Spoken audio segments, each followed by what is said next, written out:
Hello again from my front porch, where fortunately we survived the apocalyptic eclipse. Yeah, actually, I barely even remembered it was happening. I was working here from home, and I just looked out the window. I was in my basement office. I looked out the window at one point, and the sky was a little bit creepy, looking a little eerie. And I was like, "What? Oh, that's right. The eclipse is going on." Yeah. But what I wanted to chat about today actually is anything to do with the eclipse. It just today was the eclipse, so gotta mention it. But I want to talk about. I have a bit of a quandary right now because the NCAA women's tournament just wrapped up, and unfortunately, the Iowa Hawkeyes, including their star Caitlyn Clark, were not victorious in the final game. Really wanted to see that happen for them this time around. But still, Caitlyn herself and other members of the team, there was a lot of strength in that team, and so I hope that even after some of their players who were key this time now graduate and go on, I'm hoping that they'll still be able to capitalize on what they've built, and we'll see them there again, and they'll pull it off maybe next time around. But Caitlyn herself has built up quite a lengthy resume that have a lot of people calling her the GOAT, the greatest of all time. But then there are some who argue against that by saying simply that she hasn't won a championship, and you have to win a championship to be declared the GOAT. Now, there's a part of me that wants to say, no, that's not necessary, because we recognize an individual player for their individual skill, and you're the GOAT, the greatest of all time. That's just you as the player. However, you are a player on a team in a team sport, and if you are doing great for you on your own, that should also be reflected in how the team does. And there's no argument that the Iowa Hawkeye women did great, and that they made it to the finals of the NCAA championship 2 years in a row. That says something. But there is still a team dynamic to the game, and the reason that sticks out to me is because there's this other individual who also people talk about being the GOAT, LeBron James, and one of my critiques of him on wanting to be the GOAT is the fact that he seems very focused on his own personal stats to the exclusion of the team. However, LeBron has won 4 championships. Now he's lost 6, but he has won 4, and so for the people who would say, well, you have to win a championship to be able to be considered the GOAT, well, he does have 4 of those. But I'm still not convinced. I'm not willing to crown him the GOAT. And so then it's like, well, but he has championships, and Caitlyn doesn't. So, but they both have a lot of individual accolades. Here, just LeBron's accolades are well, he's got scoring record. He's in his 21st season now. He keeps setting records for player in their 21st year. Now, granted, he's about 4 years younger than most other players who have reached their 21st season because he skipped college. He went right into the NBA from high school, whereas most other players spent 4 or 5 years in college. And so by the time they got to their 21st season playing, they were 4 or 5 years older than what he is. So I would hope that he's playing better than those other people did, because he's younger than they were. But still, there's issues. LeBron seems to pick and choose now which games he's going to play in, and he keeps citing this ankle injury, this mysterious thing that the ankle injury that seems to come and go at will. One game, oh, it hurts so much, it's such a problem, he can't play in this game. Very next game, he's playing, and he's out there, and he's jumping, he's running, and he's being lauded for playing like he always is, just as young and fierce and dynamic as ever. And it's like, well, how does that ankle recover that fast to allow him to be able to do that, but then turn right around the next game and be injured again, but then he can come back? It's like, okay, I'm not buying it, not buying it, LeBron. But then there's also the issue that when he's there and the team is not winning, when they're clearly going to lose, he abandons his team. He literally leaves early, walks out, goes back to the locker room ahead of everyone else before the game is even completely done. That is not the mindset and the attitude of a true team player. But he has a lot of accolades. He's got a lot of records. Now he's got, because of his longevity, he's got records good and bad. He's got the most turnovers, and he's got them, all kinds of stuff like that too. So it's like, well, he wants to be called the GOAT. But like I said, I'm resistant to calling him that. Caitlyn Clark, I've never heard her actually say that she wants to be the GOAT, but a lot of her supporters obviously feel that way. Now, so let's talk a little bit about what Caitlyn's case is, aside from not having won a championship. If you're not familiar with these facts, I put them together in a document. It's a lot. You ready for this? Well, first of all, let's start with the team itself. Okay, let's start with the Iowa Hawkeyes, led by Caitlyn Clark, how popular they became. So, like, for the Elite Eight at the NCAA tournament this year, the viewing numbers were 12.3 million. That, for the Elite Eight, at that point, that was the most watched women's basketball game in history. At 12.3 million viewers, that game was Iowa versus LSU, in case you were wondering. That game, with that score, 12.3 million, not score, that count, 12.3 million viewers, that was more viewers than any women's college basketball game ever. It was more views than the 2023 NBA Finals, the 2023 World Series, 2023 Orange Bowl, 2023 Big Ten Championship, 2023 Cotton Bowl, 2023 Pac-10 Championship, 2023 Big 12 Championship, 2023 ACC Championship, and the 2023 Peach Bowl. It was also more than Thursday Night Football. All of it. And every 2023 college football regular season game except Ohio State versus Michigan. Additionally, that 12.3 million viewers was more than every women's college basketball game ever, every ESPN college basketball game ever, every Major League Baseball game last season, every National Hockey League game last season, every Major League Soccer game last season, and every NBA game last season except one. It was also more than every college football regular season game last season except one. Now that's women's college basketball. That was just the game at the Elite Eight where it was Iowa versus LSU, but Iowa won that and advanced on to the Final Four where they faced UConn. And when that game came up, then they broke their own record. 14.2 million viewers, peaking at 17 million to watch a college women's basketball game. Now that's previously unheard of. This is phenomenal numbers going on here. But we're not done yet. This last game, where it was the Iowa Hawkeyes versus the Gamecocks from South Carolina. Okay, now remember, Iowa versus UConn now 14.2 million, peaking at 17 million during that.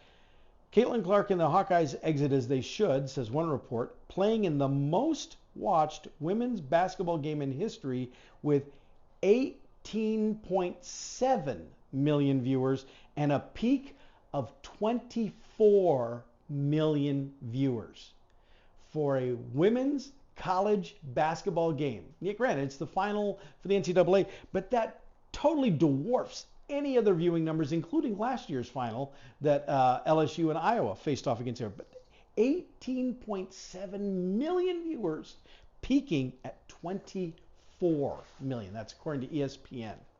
That is nearly doubled last year's record, which had been surpassed twice by an Iowa game this year. You notice the consistent element. A lot of other teams, it's the Iowa team that is consistent through all of that.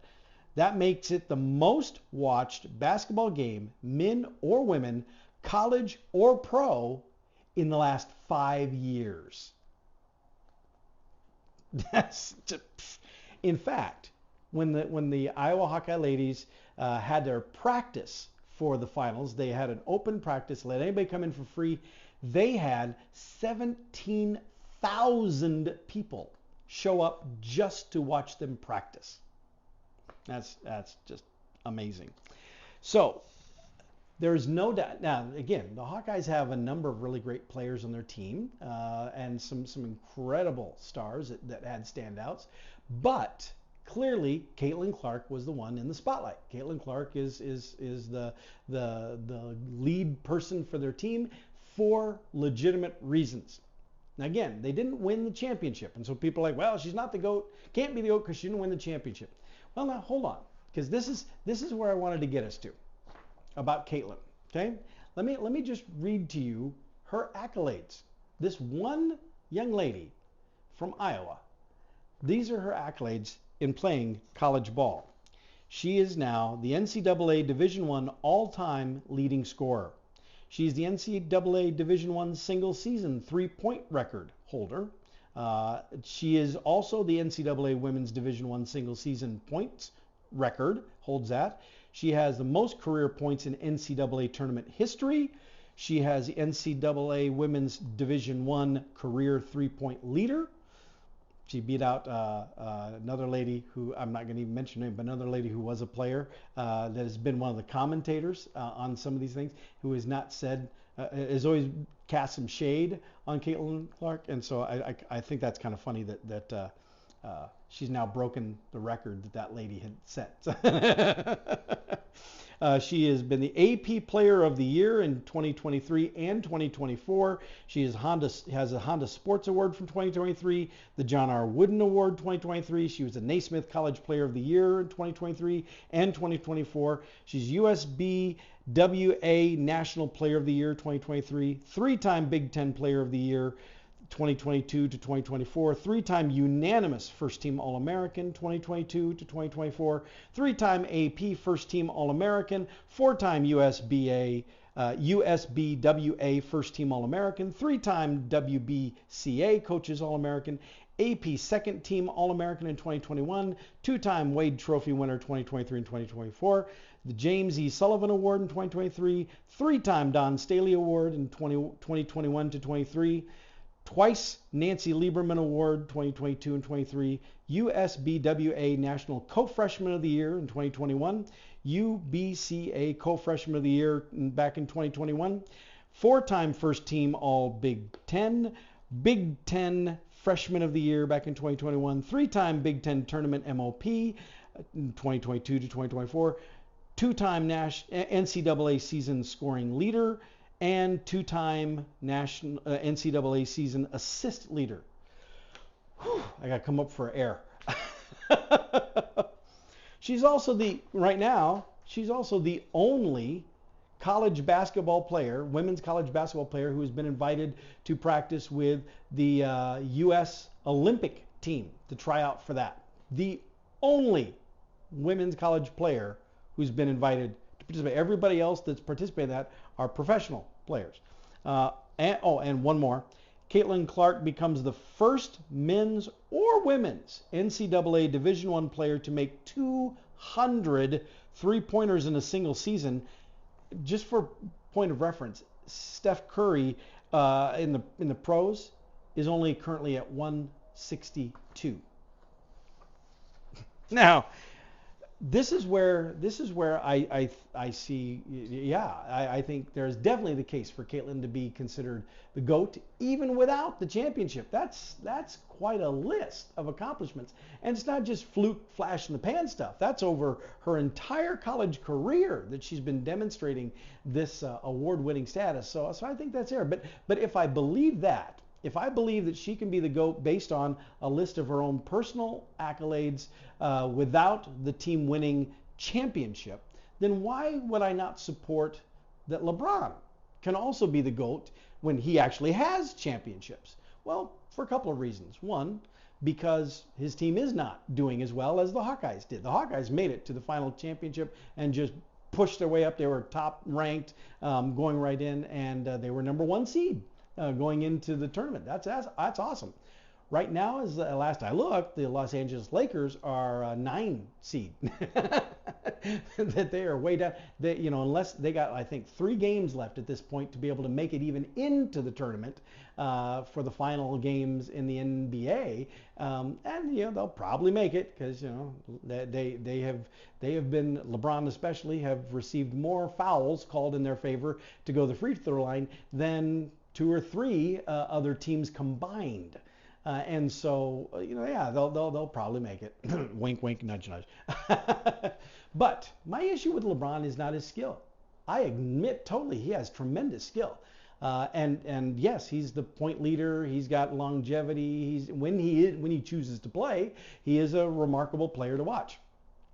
My issue with LeBron is his arrogance. I'm okay if he's proud about what you should be. If you're doing that kind of, you should be proud. But it's his arrogance, his oversized ego that causes him to not only want to be lauded, but to almost demand it, to put people down if they're not respecting his stature, his status as King James, as he even goes around putting the crown on himself and all that kind of stuff. And that just I find really annoying. Because if you are that good, if you are the GOAT, you shouldn't have to be telling people you are. And if you are the GOAT, people don't want to hear you telling people that you are. And when his team doesn't do well, he's out there bad-mouthing and saying, well, we need more help. We need more people on the team. We need other players. Really just throwing his current teammates under the bus. And that's just does not have. He may have 4 rings, but he doesn't have a team member mentality. Walking out before the games are done if they're not doing well, skipping games entirely when they could really use him, and then throwing his team under the bus if he doesn't like what he's seeing. Meanwhile, Caitlyn Clark, this is her comments after this game.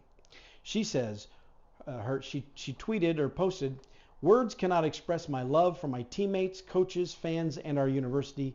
Thanks for making my dreams come true. Wearing Iowa across my chest the last 4 years has been an honor. This place will always be home." That's great, right? She also said, "I want my legacy to be the impact that I can have on young kids and the people in the state of Iowa. I was just that young girl, so all you have to do is dream, and you can be in moments like this."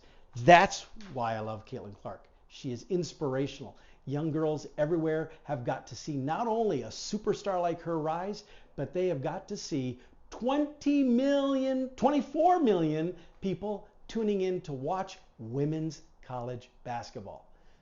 I think that's awesome. So for me, LeBron not the GOAT. Caitlyn, as far as I'm concerned, she is. And with that, I'll see y'all next time from my front porch.